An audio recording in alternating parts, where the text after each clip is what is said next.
Friends బాగున్నారా? ఈరోజు నేను బాదుషా తయారు చేశాను. చూడండి ఎంత బాగుందో అసలు బాదుషా. మన ఇంట్లోనే తయారు చేశాను నేను. పైనంతా కూడా క్రిస్పీగా ఉంటుంది, లోపల మాత్రం జ్యూసీగా ఉంటుంది. ఇప్పుడే చేశాను అనమాట, వేడిగా ఉన్నాయి. దీనికి కావాల్సిన ఐటమ్స్ ఏంటంటే 1 కప్పు మైదా, మళ్ళీ అరకప్పు పావు స్పూన్ వచ్చేటప్పటికి పావు స్పూను తినే సోడా, అర స్పూన్ వచ్చి బేకింగ్ పౌడర్ అనమాట. మళ్ళీ 1 పించ్ కొంచెం సాల్ట్ వేసుకోండి. మళ్ళీ ఏమో పావు కప్పు ఏ కప్పు అయితే తీసుకున్నారో మైదా, దానిలో పావు కప్పు కంటే సగం పెరుగు వేసుకోవాలి.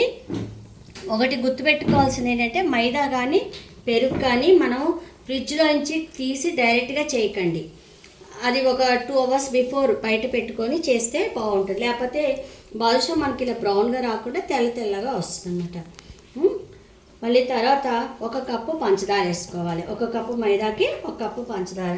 మరి ఇవన్నీ కూడా బాగా మిక్స్ చేసేసుకొని కొంచెం గీ కూడా వేసుకోవాలి. గీ వచ్చేటప్పటికి పావు కప్ కంటే కూడా తక్కువగా గీ కానీ డాల్డా కానీ మీరు వేసుకోండి.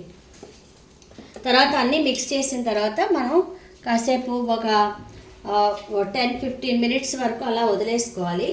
వదిలేసిన తర్వాత మనం ఇట్లా చేసి పెట్టుకోవాలన్నమాట. ఇలాగ బాల్స్ లాగా ఇలా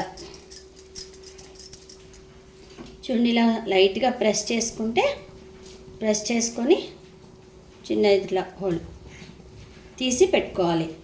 అన్నీ చేసి ఇలా పెట్టుకోవాలి. ఇది చేసే ముందు మనం పాకం చేసి పెట్టుకోవాలి. ఫస్ట్ మనం పాకం చేసి రెడీగా పెట్టుకోవాలన్నమాట. కొంచెం గులాబ్ జామ్ పాకం ఉంటుంది కదా, అలాగనమాట. చిక్కగా చేసి పెట్టేసుకున్న తర్వాత అప్పుడు మనం బాదుషాలు అనేది తయారు చేసుకోవాలి.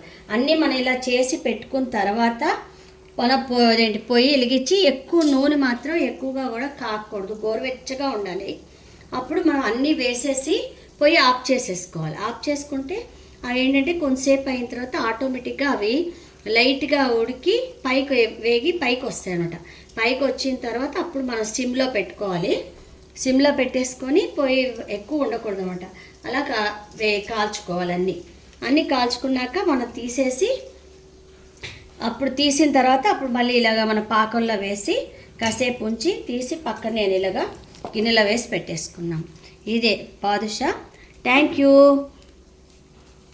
నా వీడియో నచ్చితే లైక్ చేయండి, షేర్ చేయండి. Thank you.